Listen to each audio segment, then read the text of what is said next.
Hello दोस्तों, आज मैं आपके लिए एक धमाकेदार मूवी लेकर आया हूँ जिसका नाम है what every French woman wants, जो कि सन 1986 में आई थी। इस मूवी की कहानी एक 16 साल के लड़के के इर्द गिर्द घूमती है जिसके अंदर काम वासना कूट कूट कर भरी होती है। और यह एक अमीर घराने से ताल्लुक रखता था जिसके घर में मेल नौकरों से ज्यादा फीमेल वर्कर्स काम करती थी, जिनके साथ इसने कई कारनामे किए और अपने डिजायर्स को पूरा करने के लिए इसने अपनी मौसी और अपनी बड़ी बहन तक को नहीं छोड़ा। तो अगर आप इसके कारनामों को देखना चाहते हैं तो इस वीडियो को पूरा देखें, क्योंकि आज कुछ ज्यादा ही होने वाला है। तो कहानी शुरू होती है और हम एक 16 साल के लड़के को देखते हैं जिसका नाम है रोजर। रोजर समर वेकेशन में अपने बोर्डिंग स्कूल से घर लौट रहा था, जिसे लेने के लिए उसकी माँ ने घर की एक मेड मैडम लपीते को घोड़ा गाड़ी लेकर भेजा था। घोड़ा गाड़ी में अच्छी सस्पेंशन न होने की वजह से मिस लपीते के पपीते काफी उछल रहे थे, जिन्हें देखकर रोजर का छोटा चेतन बाहर निकलने के लिए बेताब हुए जा रहा था। मिस लपीते भी रोजर की भावनाओं को समझ रही थी, लेकिन उसने कुछ नहीं कहा और ऐसे ही पपीतों का नजारा लेते हुए रोजर अपने घर पहुंचता है, जहाँ उसकी फैमिली मेंबर्स उसका स्वागत करते हैं। तभी रोजर की माँ की नजर उसके पैंट पर पड़ती है और वह पूछती है कि तुम्हारे पैंट में यह दाग कैसा। दरअसल मिस लपीते के पपीतों को ताड़ने की वजह से रोजर के छोटे चेतन ने जवाब दे दिया था।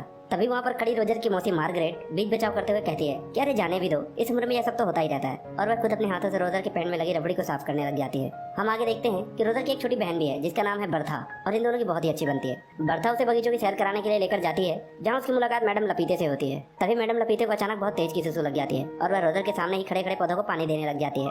और रोजर मन ही मन सोचता है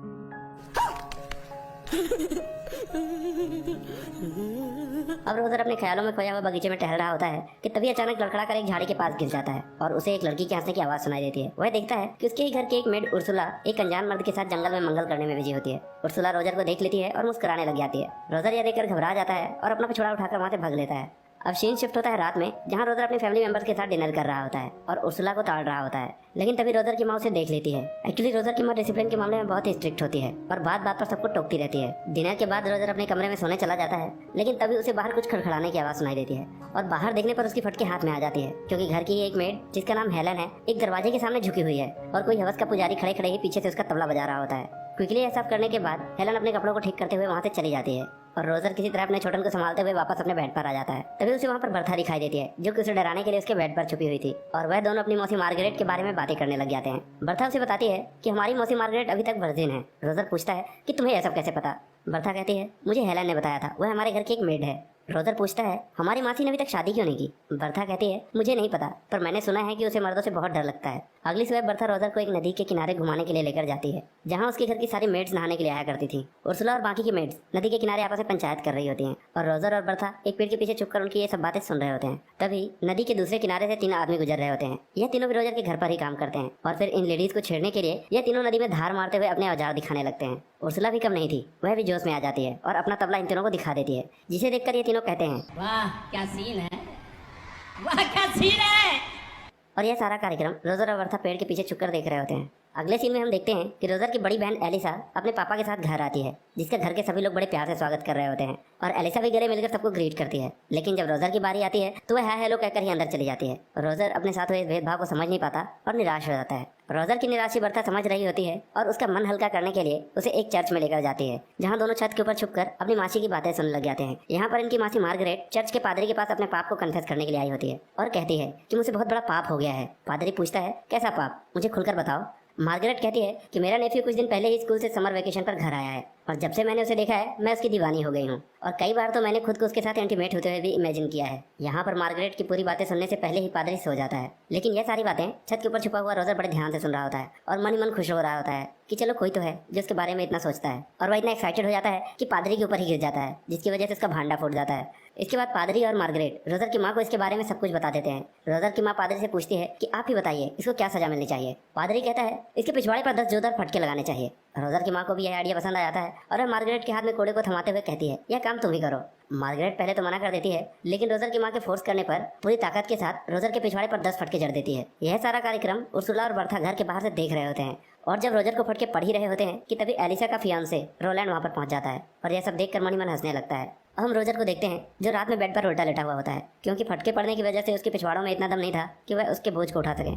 तभी उसे रूम के बाहर फिर से बर्तन की खड़खड़ाहट सुनाई देती है। वह लपक कर रूम के बाहर झांकता है और देखता है कि इस बार भी हेलन का पीछे से कोई तबला बजा रहा होता है। अफसोस की बात तो यह थी कि हमें पूरी मूवी में बताया ही नहीं गया कि आखिर वह मिस्टर इंडिया था कौन जो रोज ये सब कर रहा होता है। खैर, रोजर देखता है कि इस बार उसके साथ साथ मिस्टर फ्रैंक भी इस नजारे का पूरा लुत्फ उठा रहे होते हैं। दोस्तों, मिस्टर फ्रैंक रोजर के पिता का फ्रेंड होता है जो इन्हीं के मेंशन में रहता है। तभी वहाँ पर घर की मेड उर्सुला आ जाती है और रोजर से कहती है, मुझे पता है तुम्हें बहुत दर्द हो रहा है, लेकिन अगर तुम चाहो तो मैं तुम्हारे पिछवाड़े पर आयोडेक्स लगा सकती हूँ। रोजर कहता है, नहीं, इसकी कोई जरूरत नहीं है, और क्या तुम मुझे एक बात बता सकती हो? और पूछता है कि हर रात जब मैं सोने के लिए जाता हूँ तो हेलन मुझे किसी के साथ अपना तबला बजवाते हुए दिखाई देती है। क्या तुम्हें पता है कि वह मिस्टर इंडिया कौन है? उर्सुला कहती है, यह मेड्स की हर रात की कहानी है और किसी को भी यह नहीं पता कि वह आदमी कौन है, और वह वहाँ से चली जाती है। रोजर सोच में पड़ जाता है कि साला सभी अपनी गाड़ी यहाँ तेजी से दौड़ा रहे हैं, बस मेरा ही जुगाड़ नहीं बन पा रहा। तभी उसे याद आता है कि हेलन की फिल्म को मिस्टर फ्रैंक भी तो छुप कर देख रहे थे, उन्हें इस बारे में जरूर कुछ ना कुछ पता होगा। रोजर मिस्टर फ्रैंक से मिलने उनके रूम में जाता है, जहाँ मिस्टर फ्रैंक अपने पैंट में हाथ डाले हुए अपने दूरबीन से चांद सितारों का मुआयना कर रहे थे। लेकिन रोजर को अपने कमरे में देखकर मिस्टर फ्रैंक चौंक जाते हैं और वहाँ से चले जाते हैं। इसके जाने के बाद रोजर भी दूरबीन से चांद सितारे देखने की कोशिश करता है, लेकिन उसे जमीन पर दो आत्माओं का मिलन दिखाई देता है। तब उसे पता चलता है कि साला फ्रैंक तो उससे भी बड़ा ठरकी है। रोजर इसी सोच में डूबा रहता है कि तभी टेबल पर पड़ी एक बुक दिखाई देती है। इस किताब में सरिता भाभी और मस्त राम की दिलचस्प कहानियां लिखी हुई होती हैं, और वह जल्दी से उस किताब को अपने पैंट में छुपाकर वहाँ से निकल लेता है। और जब वह अपने कमरे की तरफ जा रहा होता है कि तभी उसे अपने पेरेंट्स के कमरे के बाहर कुछ गुटरगू की आवाज सुनाई देती है, और वह दरवाजे के की होल से झांक कर देखने की कोशिश करने लगता है। लेकिन तभी एलिसा का फियांसे रोलैंड उसे झांकते हुए पकड़ लेता है। रोजर काफी डर जाता है और रोलैंड से रिक्वेस्ट करता है कि तुम प्लीज मेरे पेरेंट्स से कुछ मत कहना, तुम जैसा कहोगे मैं वैसा ही करूंगा। रोलैंड इस मौके को ना गवाते हुए रोजर से अपनी गाड़ी साफ करवाने लगता है।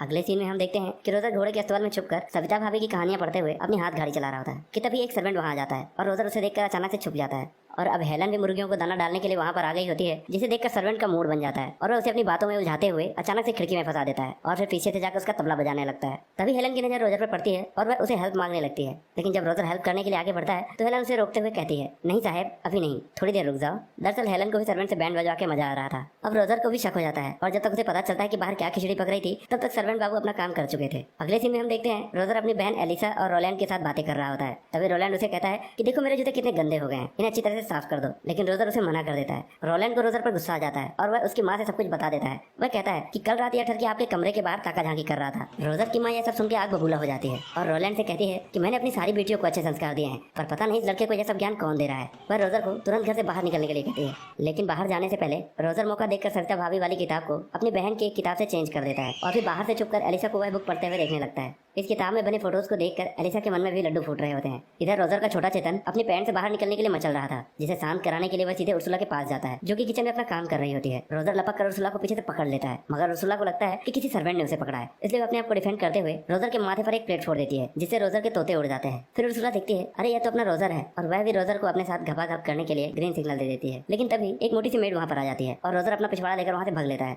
रोजर का छोटा चेतन अब काबू से बाहर होने लगा था, क्योंकि उसके सामने खाना तो था लेकिन वह खा नहीं पा रहा था। तभी उसे मैडम लपीते दिखाई देती हैं, जिसके पपीतों को ताड़ते हुए उसने अपनी रबड़ी पैंट पर ही गिरा ली थी। वह सोचता है किसी और के साथ हो या ना हो, लेकिन मैडम लपीते अपने पपीते मुझे जरूर खिलाएगी। वह दौड़कर मैडम लपीते के पास जाता है और जाते ही उसे पीछे से पकड़कर दनादन अपनी घोड़ा गाड़ी चलाने लगता है। मैडम लपीते ऊपर ही ऊपर से इस बात का विरोध करती है, लेकिन अंदर ही अंदर से उसके मजे ले रही होती है। तभी एक डाकिया वहाँ पर चिल्लाते हुए आ जाता है और कहता है, जंग छिड़ गई, जंग छिड़ गई, जर्मनी ने फ्रांस पर हमला कर दिया। यह सुनकर सभी लोग वहाँ इकट्ठा हो जाते हैं और एक बार फिर से रोजर के छोटे चेतन की प्यास अधूरी रह जाती है। अगले दिन उस गाँव के सभी मर्दों को जंग में जाना था, इसलिए रोजर की फैमिली पार्टी शार्टी करने लग जाती है। पार्टी में मिस्टर फ्रैंक कहता है कि मैं युद्ध लड़ने नहीं जाऊंगा, मुझे अस्थमा है। और जब रोजर को यह बात पता चलती है कि उसके घर के सभी मर्द जंग में जाने वाले हैं और घर की सारी औरतें अकेली रहेंगी, तो वह अंदर ही अंदर से भगवान को शुक्रिया करने लग जाता है। अब रोजर सभी के जाने का इंतजार करने लगता है। पर तब के टाइम में फ्रांस में एक रिवाज हुआ करता था, जब भी कोई जंग होती थी तो उसमें जाने से पहले सारे मर्द अपने अपने पार्टनर के साथ घर के बाहर जंगल में मंगल किया करते थे। आज की रात भी वही रात थी, सब जंगल में मंगल कर रहे थे और अपना रोजर भी सबको एंजॉय करते हुए देख रहा होता है। अगली सुबह सारे मर्द युद्ध के लिए रवाना हो जाते हैं। अब रोजर को पूरी छूट मिल चुकी थी, क्योंकि उसे रोकने वाला कोई नहीं था। वह सबसे पहले उर्सुला को अपने जाल में फंसाता है। उर्सुला को पहले से ही रोजर से काफी लगाव था, वह भी खुद को उसके हवाले कर देती है। रोजर बिना टाइम गवाए बड़ी शिद्दत के साथ उर्सुला की अनबॉक्सिंग करने लग जाता है, बट उर्सुला ने काफी कॉम्प्लिकेटेड कपड़े पहने होते हैं और वह अनबॉक्सिंग नहीं कर पाता। लेकिन बाद में दोनों पूरी रात पलंग तोड़ते नजर आते हैं। अगले दिन बर्था रोजर से कहती है कि हमारी माँ पादरी से कुछ कन्फेस करने वाली है, चलो चलकर देखते हैं कि उन्होंने कौन सा पाप किया है। उसकी माँ पादरी को बता रही होती है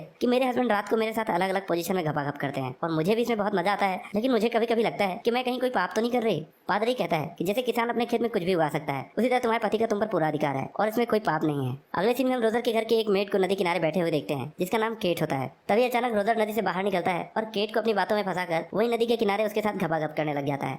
अब रोजर की हिम्मत बढ़ गई थी और वह अपने घर में मौजूद सभी महिलाओं के साथ संभोग करने का प्लान बनाने लगता है। तभी हम देखते हैं कि रोजर के पापा कुछ दिनों के लिए जंग से वापस आए थे। दरअसल वह एक कर्नल थे और कभी भी अपने घर आ जा सकते थे। रात में रोजर की नजर अपनी मासी मार्गरेट और केट पर पड़ती है, जो रोजर के पेरेंट्स के रूम के बाहर छिपकर इनका लाइव मैच देख रही होती है। रोजर को किसी बात का डर नहीं था, क्योंकि घर के सारे मर्द तो युद्ध लड़ने हुए गए थे। वह बेधड़क अपने पेरेंट्स के कमरे में घुस जाता है, जहाँ उसके पेरेंट्स एक रोल प्ले कर रहे थे। अचानक रोजर को अपने कमरे में देखकर वह बौखला जाते हैं और डांटते हुए उसे रूम से बाहर निकाल देते हैं। इसके बाद मार्गरेट सोने के लिए अपने कमरे में जाती है, पर तभी उसे अपने बिस्तर पर रोजर लेटा हुआ दिखाई देता है। रोजर अपनी मासी मार्गरेट से कहता है कि मुझे पता है कि आप अभी तक एक वर्जिन हो और मैं आपकी मदद करने के लिए आया हूँ। पहले तो मार्गरेट मना करती है, पर थोड़ी देर की चुम्मा चाटी के बाद वह खुद को रोक नहीं पाती और दोनों संभोग में लिप्त हो जाते हैं। उधर हेलन फिर से चाय नाश्ता लेकर उस दरवाजे के सामने आती है, बट इस बार मिस्टर इंडिया वहाँ से गायब था, क्योंकि घर के सारे मर्द जंग लड़ने गए हुए थे और अब कोई चारा न होने की वजह से हेलन सीधा रोजर के कमरे में चली जाती है। रोजर उसे पूछता है कि तुम हमेशा इसी टाइम पर यहाँ क्यों आती हो। हेलन कहती है मैं तो सिर्फ यहाँ चाय नाश्ता देने के लिए आती हूँ, और फिर वह वहाँ से जाने लगती है कि तभी रोजर उसे पीछे से पकड़ लेता है और फिर उसका गेम बजाने लगता है। हेलन को भी काफी मजा आ रहा होता है, क्योंकि वह इसी काम के लिए यहाँ आई होती है। नेक्स्ट डे हम देखते हैं कि बर्था और रोजर बगीचे में बैठे होते हैं। तभी बर्था कहती है कि देखो कौन जा रहा है।